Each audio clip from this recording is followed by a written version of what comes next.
The only way your kids will become resilient is if you show them how you're resilient. Mm, So being tough guy and being private, and I don't want my kids to see me sad or maybe even mad. That does not build resiliency in kids mm. because Right. your kids are going to get cut from a team. Your kids are going to get a bad grade on a test. Your kids are maybe going to get ostracized from a friend group.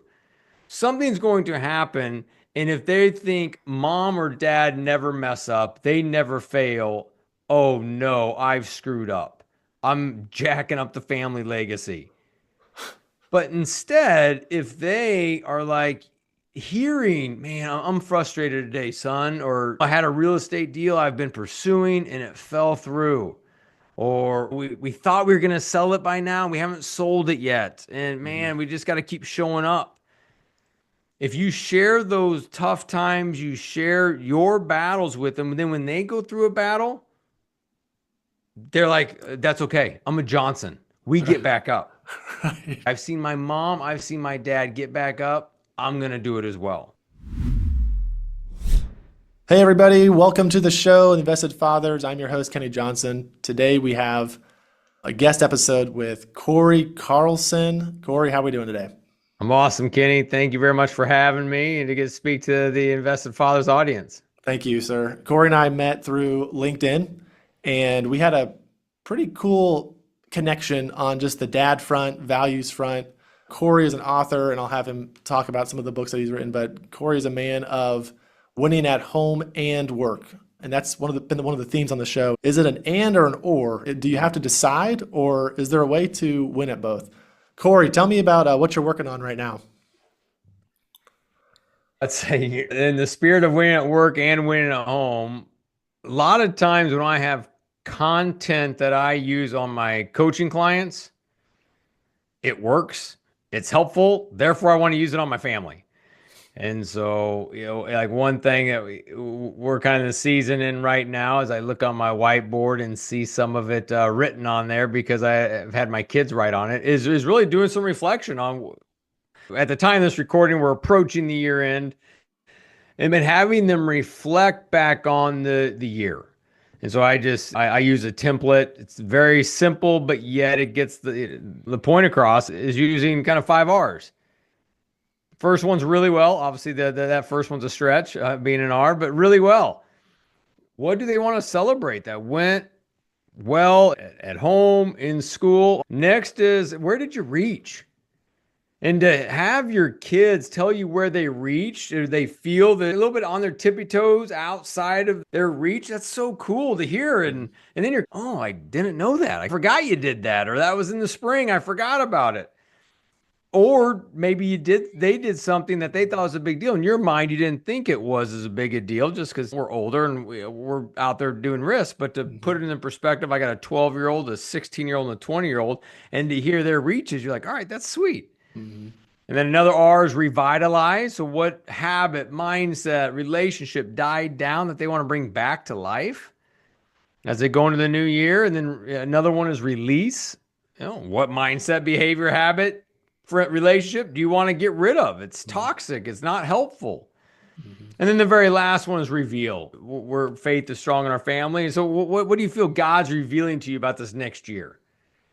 Awesome. And so it's a cool discussion to have with clients. And the deeper the conversation is, the deeper the connection is. Mhm. I'm always fascinated with hearing the different structure, different plans of what dads, business people are doing with their clients, with their family. It's funny that are you using this for your clients and your kids as like the same art, 5 R's? Yes, Yeah, I love that. It's I do. awesome. I don't have time to come up with a whole bunch of new A new, ideas new for letter. both parties. So I'm pretty much one and done, right? So it's Yeah. integrated. No, I think that's fabulous. So you said 12, 16, and 20. Those are the ages. Yeah. All girls, boys, girls. 12-year-old boy and then 16 and 20-year-old girls. Okay. So Okay. we got everything. We got college, high school, middle school. And boys and girls. So it's Yeah, all it's different everything. It's fun. spectrum. It's awesome. So Corey. I could probably relate to a lot of the listeners who got a little bit of everything. That's great. That's great. Corey, you've touched on your business and coach, home, work, Give us a little more, just so the audience can understand who we're talking to. How long you been in business? Who are the kind of clients that you're working with? And how do you just give us a kind of overview of your business? Yeah. Probably about every other coach out there. I hired a coach and it changed my life. I was like, I want to do this. And I'm that guy too. 13 years ago, I was vice president of a $120 million division. I was in the civil engineering construction space and I was in over my head. I just leapfrogged my boss. I was now managing him. I was younger compared to the people at the company and the people that I was working with. I had imposter syndrome. I was skipping the gym, skipping quiet time. I remember nights where kids are playing on the floor and I've got my laptop on my lap and I'm just working. Mhm. And I was like, there's got to be a better way. I went to my boss who I loved, but we didn't get to see each other a lot because we were both flying different directions. And he said, get an executive coach. I've always had one. So I hired one and it was significant the change it had Mhm. because right away it wasn't just about a clean email inbox and a perfect looking P&L. Those had their importance, but it was also about what's my purpose? What are my priorities? And if we don't define our purpose or our priorities, other people will. Mm. And so for me, I was able to identify what those were and then start making different and better choices. And Kenny, for me, as I took one more corporate move where I was president of sales for a national contractor and I led like a coach. Right away, when I would travel to Nashville to see my sales rep, or I'd go to New York to see the other sales rep, and I talk like a coach to him, like at work. Are you being intentional with your employees? What's your hit rate on your proposals? Are you blocking out time for business development? Are you dating your spouse? Are you being intentional with your kids? Are you getting to the gym? Because you need both. Because as you mentioned at the beginning, it's not an either or. Mm. You can have success in the family room and in the boardroom.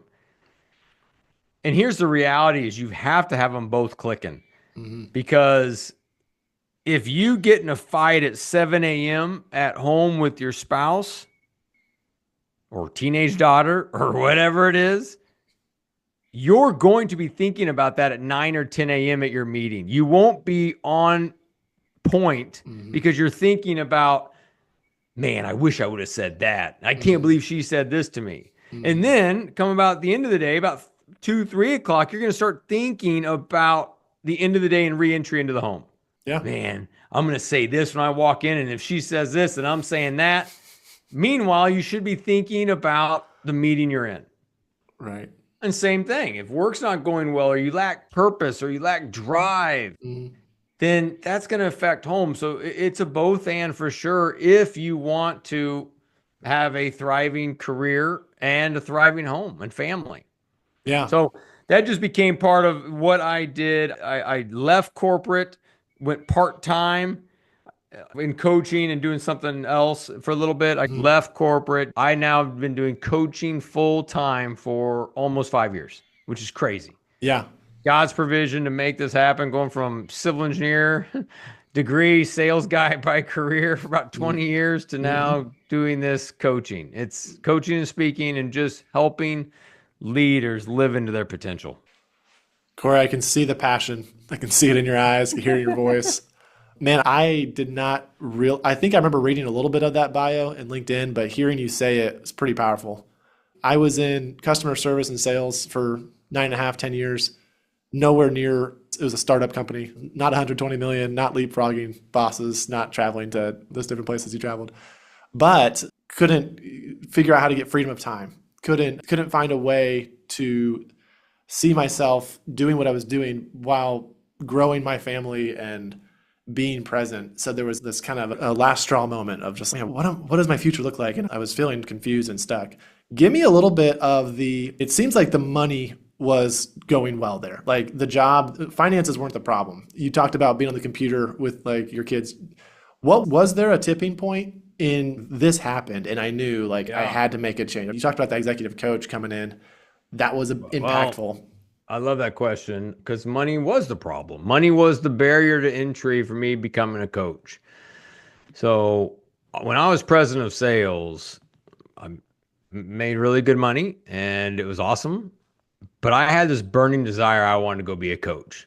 Mm, But I didn't have the guts. I didn't have the guts to leave corporate to go start coaching for a few reasons. One, truth be told, my identity was tied in being president of sales is a cool title to go. So leave president of sales to go be a low level entry coach, to go from making mid six figures to zero when I have three kids. And my still to this day, my wife, we stay at home mm. is what she does, and thinking of that. And then another weird hang up is when you're in corporate, they do such a good job of brainwashing you that you can't get insurance elsewhere. If you leave here, you're not going to get insurance and Don't you you will love get sick and die. And Yes. I think insurance is a whole bunch of crap, but anyways, so expensive. Anyway, so all that was true. But during this time, Kenny, my heart and my wife just started to soften. It was about January of 2016. I had this, I want to go coach. I don't have the guts. And my wife and I were like having conversations. How's this going to work? Where are we going to get insurance? And how are you going to pay the bills? And all this is happening. But throughout that year, my heart was softening to something that could happen. I didn't know what it was going to be, but something was happening. It was very interesting. I think for any of the listeners, you've probably gone through a season of your life where, man, I don't know how and why, but I started to change my thoughts on something. And Mm, since everyone listening is a real estate investor, you went from never investing to investing. So you at least had some season of getting acclimated to it, whether it's through a mentor or through reflection or whatever it was. So for me, that took place beginning of 2016. We then tried to go through an exit. We were owned by private equity and we were trying to be sold to another private equity company. And we interviewed with 11 companies, narrowed it down to three. Then we picked one. We all signed on a dotted line that they were going to purchase us in 60 days. But about the 45th day of the 60-day due diligence period, they saw something they didn't like. They backed out. yeah. Because of all that, the company that owned us was like, hey, we're now a retrade. We can't go back to market. We are restructuring and we are going to basically make it smaller, go from national and go to regional. We don't need a president of sales and we also don't need a few of you other people either. So I was terminated in August of 2016. That is what got me getting ready to leave. I got a 4-month severance package. I called my wife. And I said, babe, I got good news, bad news. Bad news is I just got fired. And I said, but good news is, babe, I got a 4-month severance package. Can I try coaching? And she says, yes, you have 4 months and then get a real job. So Oh in that man, Corey. time, Kenny, Yeah. I hustled. I tried to get anything like coaching clients, speaking engagements, whatever I could, and I got it to about 50%. Not 50% what I made, but 50% of like if I could get another 50%, I'm in. Hmm. And my Hmm. wife was on board. I did get another 50% helping a local manufacturer, sales and marketing. And then I stair stepped. And then about a year later, I went to 75% coaching, 25% helping this manufacturer to 90-10, then to 100% coaching March 1st, 2020, which is a whole nother story because that's when I went all into coaching. March 1st, 2020. We all know what happens. That's COVID. March 13th, 2020 is when everything shut down. That day, I got emails canceling 35% of my revenue of speaking engagements, workshops that were happening that were now over. And man, I was scared. I was frustrated. I was mad at God. I was like, hey, I thought we were doing this together. I got all these green lights. I left corporate. I did my thing. Where are you Hmm. at? And so Hmm. that took me on a journey, which led to my second book called Rise and Go. Hmm. The idea we all get knocked down, sometimes big, sometimes small. Everyone gets knocked down. It's just the great leaders get back up quicker. Mm. So how can you in your life get back up quicker the next time you're knocked down? Wow. What a journey. Since we're in the deeps right now with Mad at God and writing a Yeah. book, we're peeling layers back very quickly, Corey. All of our listeners have fears and things that they're unhappy with, setbacks, things that don't go right, and how we respond to that. Give us some golden nuggets if you could. I mean, we don't want to tease out the book and give all the secrets away, but can you give us some highlights of things that you can come away with that you could say, hey, this is what helped me in that COVID time with your business and with just mental health or spiritual health? Yeah. The book Rise and Go has 20 chapters. The way they're structured is an opening scripture and then a story, like narrative, my story. I pull in other people's stories, weaved in with some content to help, and then it ends with reflective questions. Those are all 20 chapters. The first 10 are to give you the courage to get back up, and the next 10 are the confidence to move forward. So that's the overall structure of the book. I believe there's 20 good nuggets in there. And so I won't, giving a few doesn't hurt. But I would say if you don't read the book, this is definitely one that has just resonated with people who read the book, I get emails and LinkedIn messages about this one idea all the time. I love it. And I didn't realize it would have the impact that it did. And just to give a little context for those that don't like scripture, you can just plug your ears for just a minute. But Psalm 127, 1 and 2. It's unless the Lord builds the house, he who gets up early labors in vain. And when I was reading this in 2020, it jumped out to me that, hey, wait, it's just a weird phrase that hit me. It's like, wait, God's got the night shift.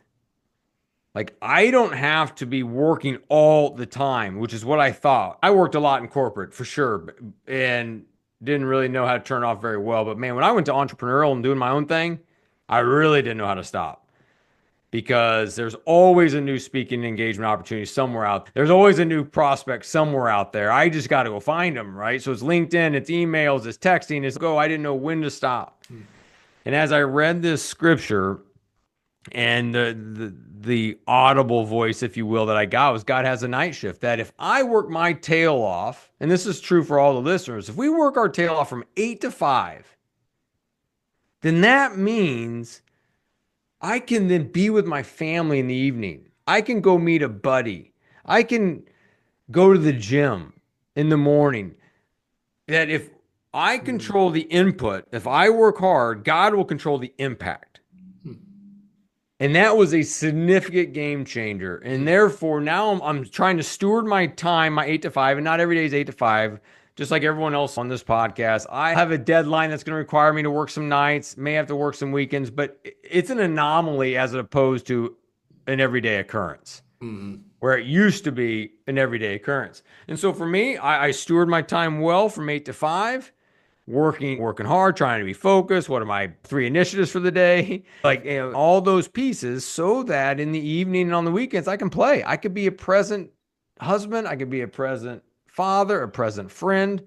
And that has been so significant of a change. And I think for the listeners, it's always looking for real estate deals. It's right. It's always, when's that next opportunity?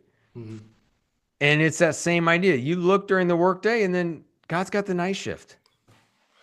Yeah, there's the different sayings, early bed, early rise, and basically work hard. But there is that rest that is definitely clear in Scripture, and the peace that passes all understanding of saying, let God, I like what you said about the impact. Say that again about the... I control the input. Yep. God controls the impact. Yeah, and that's freeing versus can't turn it off. Yeah. And I do feel like that's really interesting that you're off the ground, but now that, I'm the entrepreneurial here, I feel even more the weight to provide. And through that journey of pressure or whatever it is that you've experienced, you've written these 2 books that focus on the home, success at home, and the ability to persevere and keep going. Thank you for sharing all that, Corey. I want to switch a little bit to your role as a dad right now.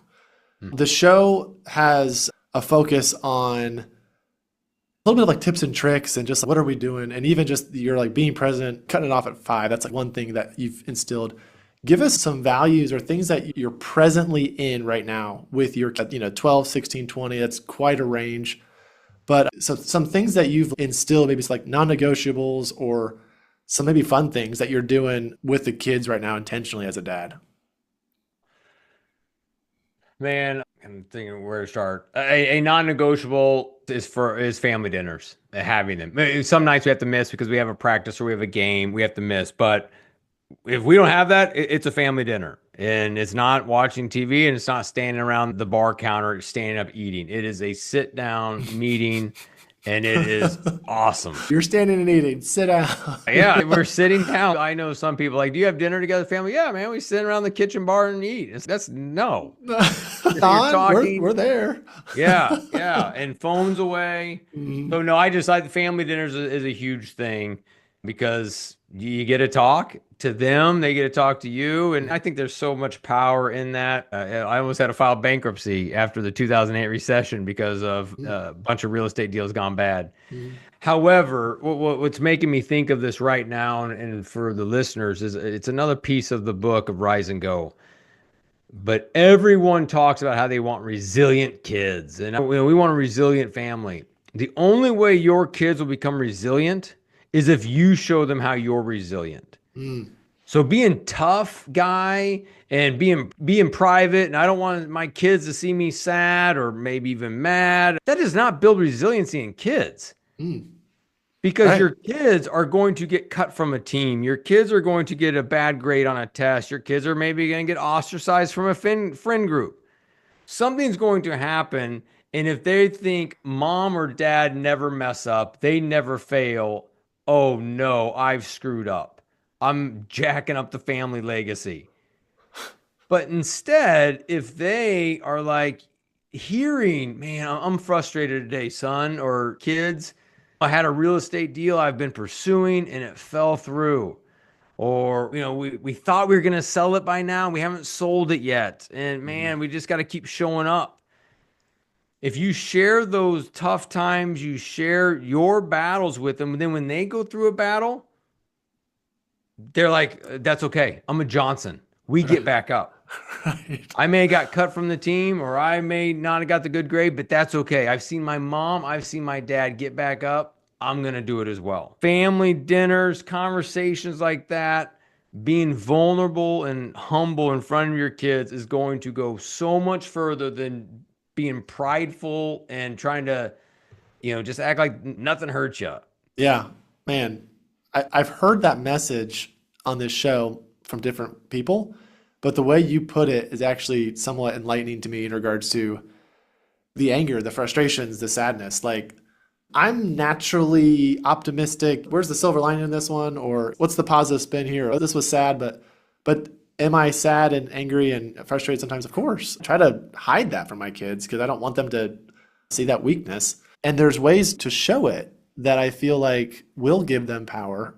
And again, I feel like you said it so well. So thank you. Thank you for sharing that, Corey. I think one other emotion all of us on this podcast feel is like nerves, like just being nervous. And so I'll pull my family into it. Hey, actually this just happened a couple weeks ago. I drove to a city in Indiana to meet with the CEO of a company. Oh, I want him as a client. And it was a whole prospect call. It's exactly what it was. But I told my kids, like, please pray for me that I show up with confidence, that Mm. there's a relational connection, and that there's an opportunity for him to become the client because I think he needs this. Yeah. So please pray for me. So it was so cool Yeah. because I got text on my drive over, Mm. like praying for you, Dad. And then at the end, I shared that he said yes, and my daughter sent me confetti text. Oh, it's just cool. Yes. So Love it. it's also just nerves for everyone listening. We're family on mission.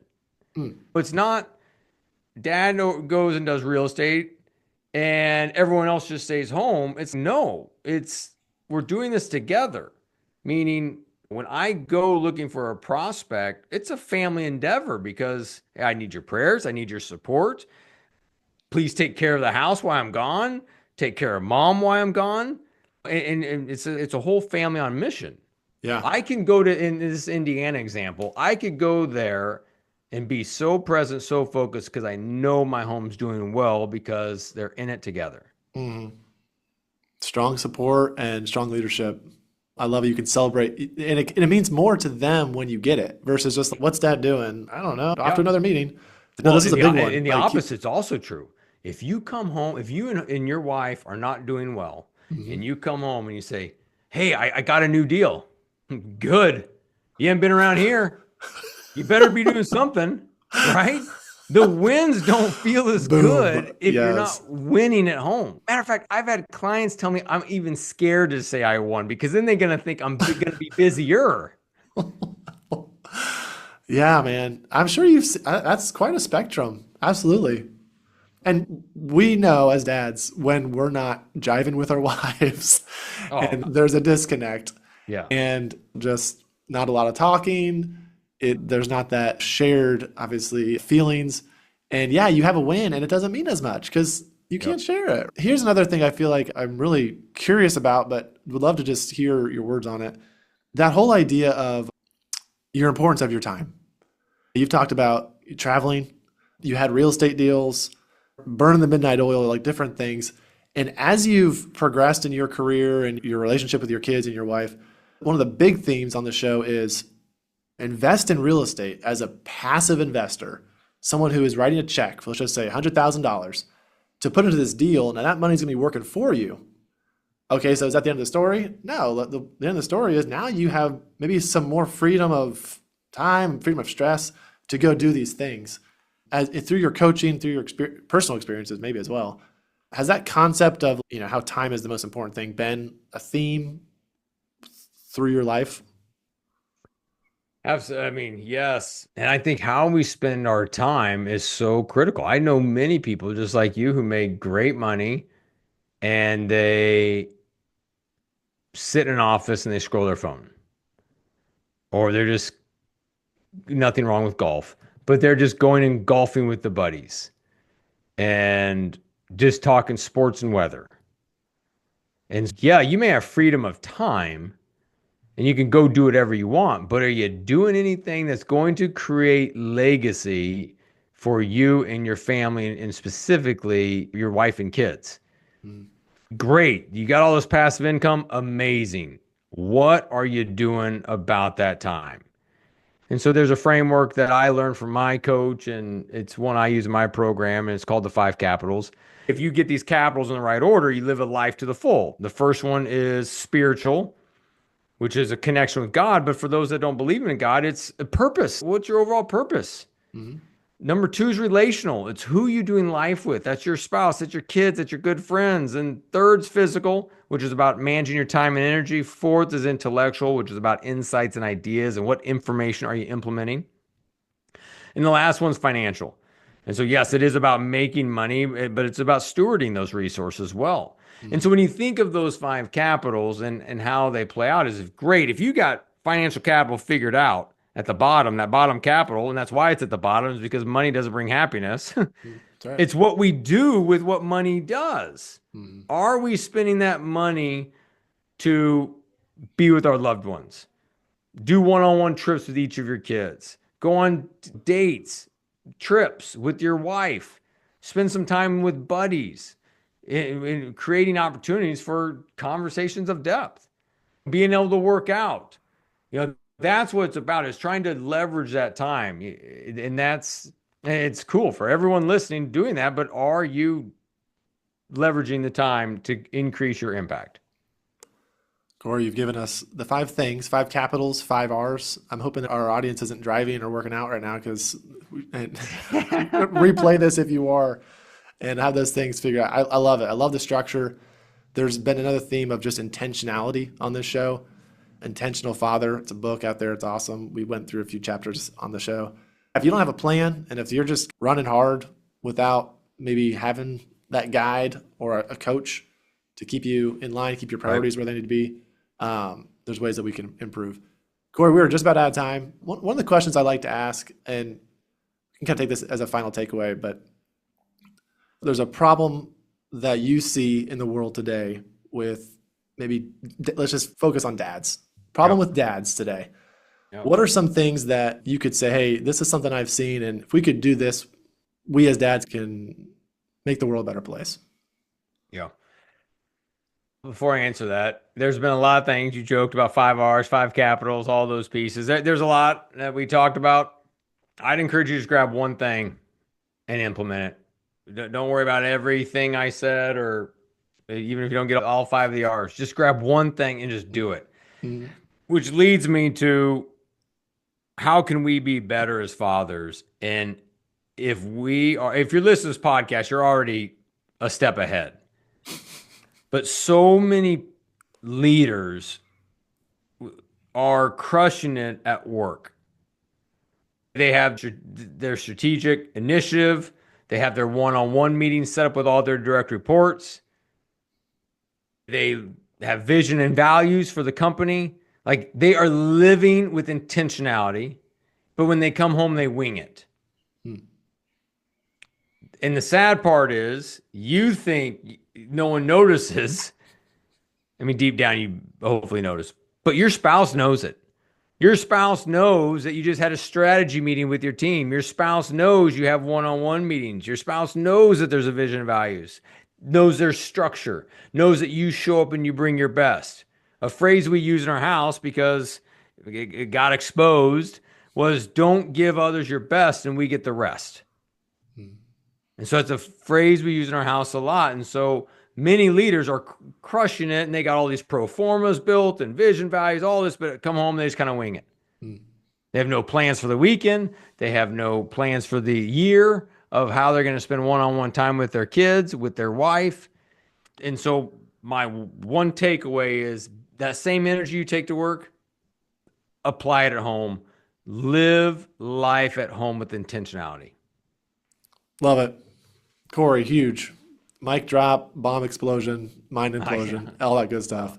Corey, give our audience how to find you. If you want to lead them to one place that they could just learn more about you or what you're doing, give us the best way to do that. I mean, obviously my website, which we're going to put in the show notes, CoreyMCarlson.com. My books, podcast, which is called Win Home First, blogs, it's all there. But if I was going to point someone to one place, it's Rise Community. It's this community of faith-forward men who are committed to win at work and win at home.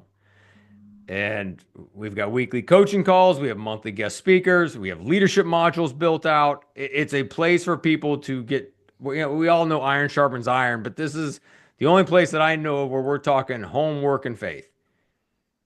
Cool. And so join Rise Community. Cool. Corey, thanks so much for your time today. Thank you, Kenny. I appreciate it. I've enjoyed the conversations we've had leading up to this, so it's cool. Thank you, Corey. Take care. See ya.